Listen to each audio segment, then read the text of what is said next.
après les interventions de ce matin, moi je vais rentrer dans des choses beaucoup plus concrètes avec les patients qui viennent nous voir dans le cadre de la consultation d'adoption internationale. En reprenant un petit peu effectivement la thématique du roman familial et la quête des origines, il faut qu'on gagne un petit peu de temps, donc je vais passer un certain nombre de points pour me centrer sur cette clinique, qui est une clinique quand même un petit peu compliquée, qui suppose effectivement des engagements assez concrets pour proposer aux enfants et aux parents des alternatives qui permettent de faire avancer leur situation. J'ai choisi de vous présenter une vignette d'un enfant et une vignette de mère. Parce que j'estime qu'il est toujours intéressant de mettre en écho la problématique des enfants et la problématique des mères. Alors, pour plus de lisibilité, j'ai choisi effectivement le cas d'un enfant particulier avec une thématique assez conséquente et le cas d'une demande de mère qui est différente. C'était plus compliqué de trouver un cas qui permette de travailler les deux en même temps. Dans le cadre des consultations, c'est vrai qu'on s'attache à des moments et souvent les consultations, les éléments portent davantage sur l'enfant ou davantage sur les parents. Ce que je voudrais dire d'abord, c'est que ce qui m'a beaucoup frappé dans le cadre des enfants de l'adoption, c'est, comment dirais-je, la facilité avec laquelle ils s'appuient sur leurs particularités, sur la singularité de leur histoire, pour se mettre dans une position qui leur permet d'attaquer l'ordre symbolique. Moi, je vais essayer de travailler un peu cette question-là,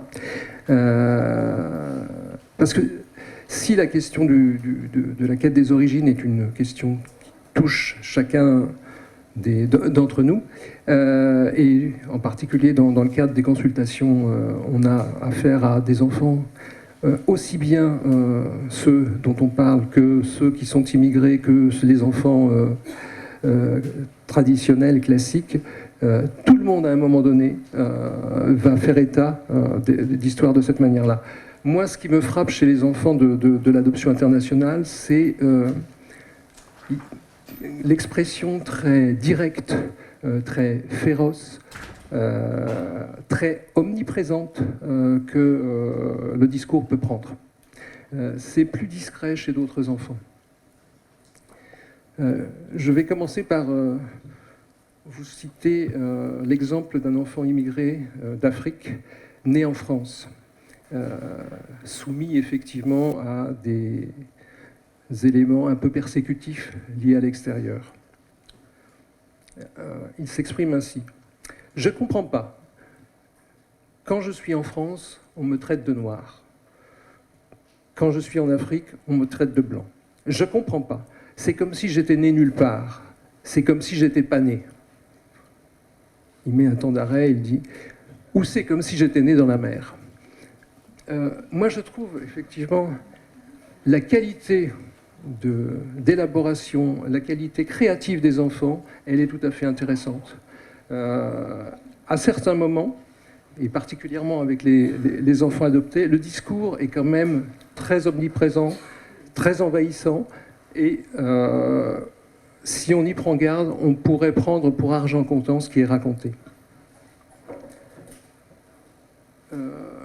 Autre élément intéressant, c'est les petits détails de l'existence sur lesquels les enfants peuvent s'appuyer pour montrer à la fois leurs différences et pour, comment dirais-je, ne pas entrer dans l'ordre des choses. J'avais, dans les journées précédentes, présenté le cas d'une jeune Vietnamienne qui a évolué au fur et à mesure et qui était arrivée en grande difficulté. Je me rappelle qu'on l'avait adressée en bilan. Et la psychologue qui la recevait lui demandait effectivement quelle était sa date de naissance. Première réponse de cet enfant, c'est quoi une date de naissance? C'est une enfant de 7 ans à l'époque, qui est tout à fait capable de comprendre de quoi il s'agit, mais quelle est son histoire? Elle fait partie des enfants vietnamiens qui ont été abandonnés dans les casiers des maternités où on peut abandonner les enfants. Par ailleurs, c'est l'institution qui lui a donné un prénom, prénom qui est rattaché au nom de l'institution. Elle porte le nom de Fleur.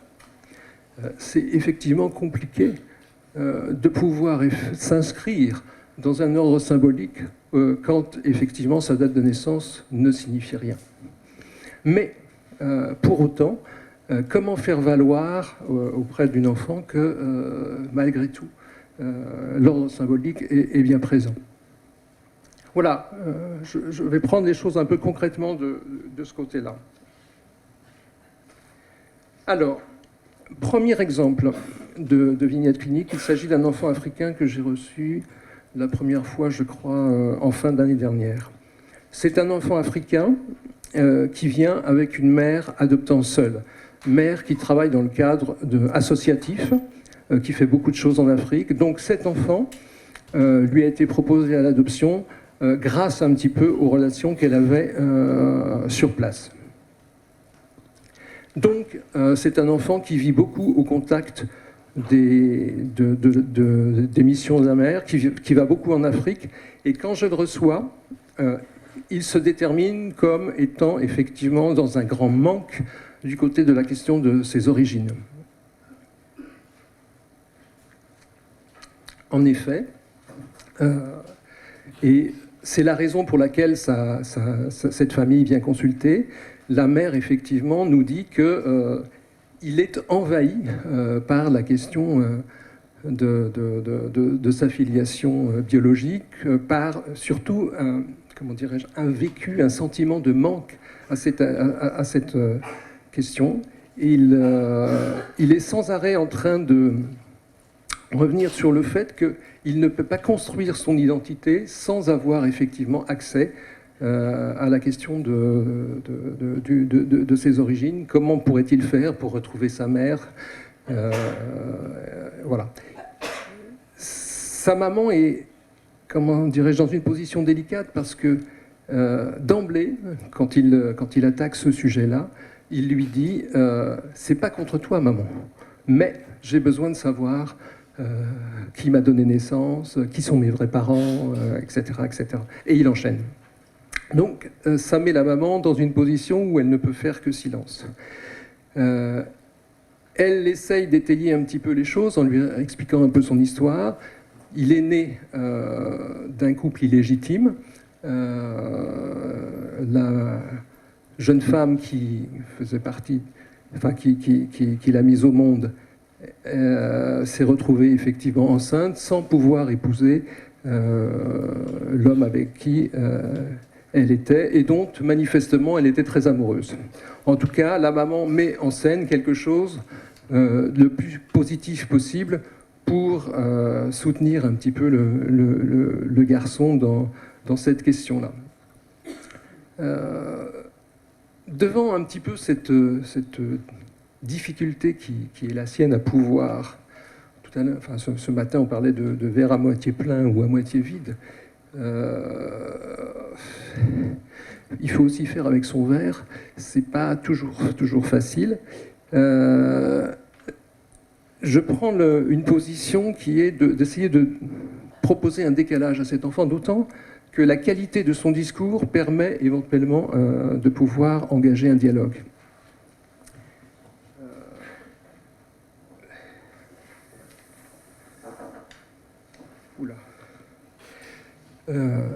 Je lui dis, mais peut-être que vous auriez avantage à penser les choses autrement dans votre positionnement.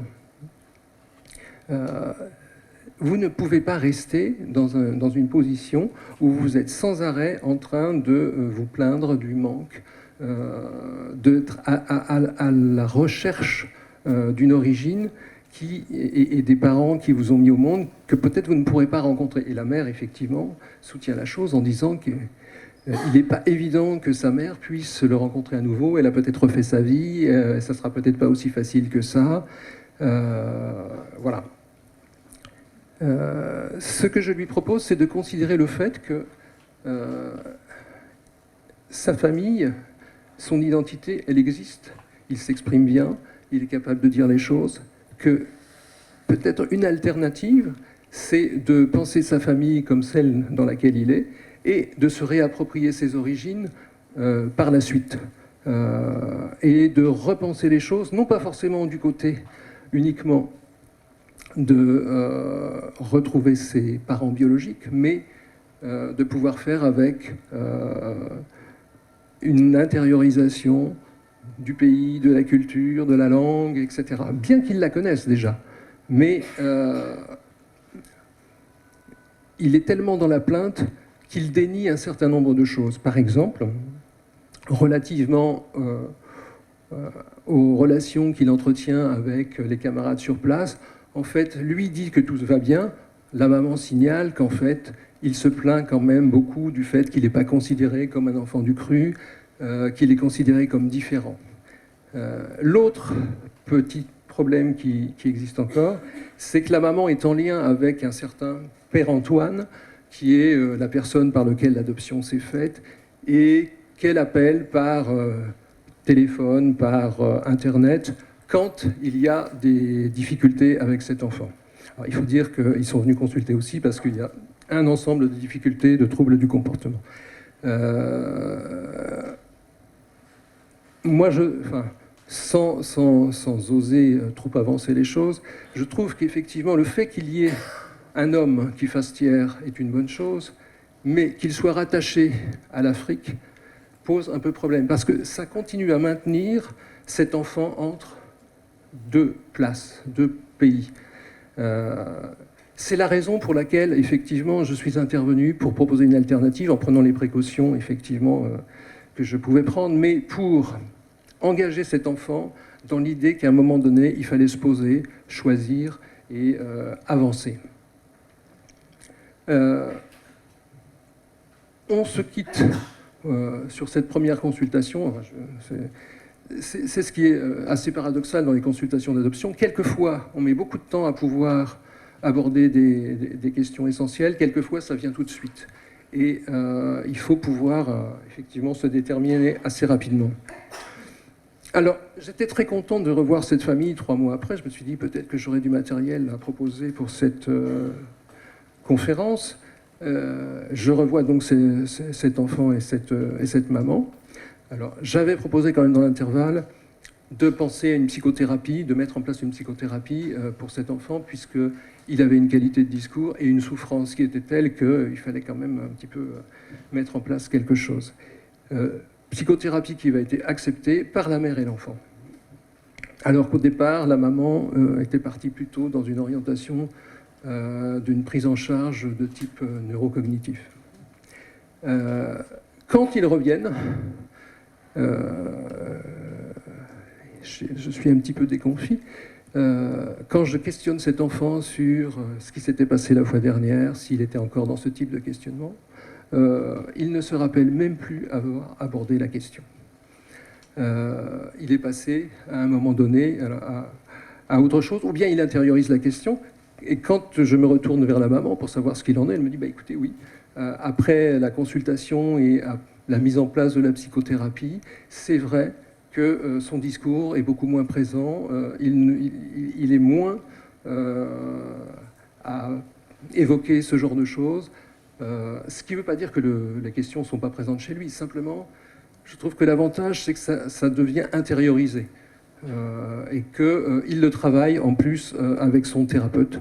Donc je ne me donne pas l'occasion et le droit d'être intrusif et de pousser la question plus loin. Donc je me contente effectivement de renvoyer les choses du côté de la prise en charge sur le secteur qui en plus est assez loin. Oui. D'accord. Alors, deuxième illustration du côté des mamans. J'ai reçu une maman qui avait adopté une petite enfant vietnamienne et qui était venue pour effectivement un conseil sur la manière dont on pouvait expliquer les choses. C'est une maman qui est un petit peu empreinte de doute, qui ne veut pas blesser qui que ce soit, qui ne veut pas non plus manquer de respect, et qui a de fait un peu des difficultés à s'engager. Donc la première consultation tournera autour de cette question de comment nommer les choses. Alors je vais vite. Oui. Une autre consultation plus tard, c'est-à-dire un an après, la maman vient et à l'occasion de la consultation, elle me dit ben voilà, lorsque je suis allé chercher ma fille à l'école, je suis tombé sur une des mamans qui m'a dit mais comment vous allez faire quand elle va vous poser des questions sur votre vraie mère? Bon, ça rappelle un petit peu les questions, effectivement, des micro-agressions qui seront présentées tout à l'heure. C'est vrai que c'est pas évident pour les mamans quand les questions de cette nature interviennent de l'extérieur. Et bon nombre de questions viennent comme ça de l'extérieur. Donc, comme j'avais un bon rapport avec cette maman, je l'engueule. Je prends parti Pourquoi? C'est parce que cette maman, elle est dans un rapport un petit peu, comment dirais-je, infantile avec moi, et elle attend effectivement que je lui donne conseil, et je lui dis, mais pourquoi vous ne considérez pas que la vraie mère, c'est vous? Quand même, c'est vous qui élevez cet enfant, ça vous permettrait aussi de pouvoir rassurer cet enfant sur le fait que vous puissiez tenir ce rôle de maman. On discute. Alors elle me dit, mais oui, mais vous comprenez, je ne pouvais pas répondre à cette femme dans le cadre de l'école. Je n'allais pas me fâcher avec la mère d'une amie de ma fille. Ce qui s'entend aussi. Voilà, on discute. Et puis elle me dit, mais vous savez, moi, je suis dans des positions où j'écoute tout le monde, je respecte. Je dis, mais oui, mais à un moment donné, quand même, madame, il faut pouvoir un peu... vous présenter comme maman, je pense que votre fille, elle entend ce qui se dit, et plus tard, ça pourrait revenir. Donc, elle discute, et puis elle me dit, bon, effectivement, je vais repenser la question. La consultation d'après, elle arrive en me disant, Monsieur Le Bugle, j'ai suivi votre conseil. Effectivement, à l'occasion d'une rencontre chez son tailleur vietnamien, ce dernier lui a demandé si l'enfant était sa fille. C'est votre fille. Évidemment, elle a répondu que oui. Et il dit, mais parce que dans notre pays, vous savez, il y a des arrangements, il y a des vols d'enfants. Je peux vous dire qu'il a pris cher. J'en suis un peu désolé pour lui. Non seulement il a perdu une cliente, mais effectivement, la maman a réussi à prendre position et à défendre les choses. Voilà, bah, écoutez, je vais m'arrêter là. Je voulais vous présenter des éléments très concrets du travail qui est le nôtre, en proposant quand même de regarder ces propositions de dialogue comme des réponses singulières à des situations singulières. C'est-à-dire, on ne peut pas généraliser ce type de propositions, de suggestions auprès des enfants. C'est à chaque fois, il est nécessaire effectivement d'entendre la souffrance et le discours du patient, la manière dont effectivement, parce que moi c'est ce qui m'intéresse, la question du symbolique est attaquée pour trouver soit des alternatives, soit des parades, mais c'est plutôt des propositions, des suggestions, des contre-suggestions qui permettent un décalage dans le discours du sujet. Voilà, ça me paraît fondamental. Je ne suis pas certain que d'être dans une interprétation directe, vu la dimension très proactive des sujets, ça permet de régler la question. Donc voilà, j'ai, au fur et à mesure de l'expérience, construit un arsenal de petits propos pour permettre soit de soutenir les mamans, soit d'introduire du décalage dans le discours des enfants. Merci.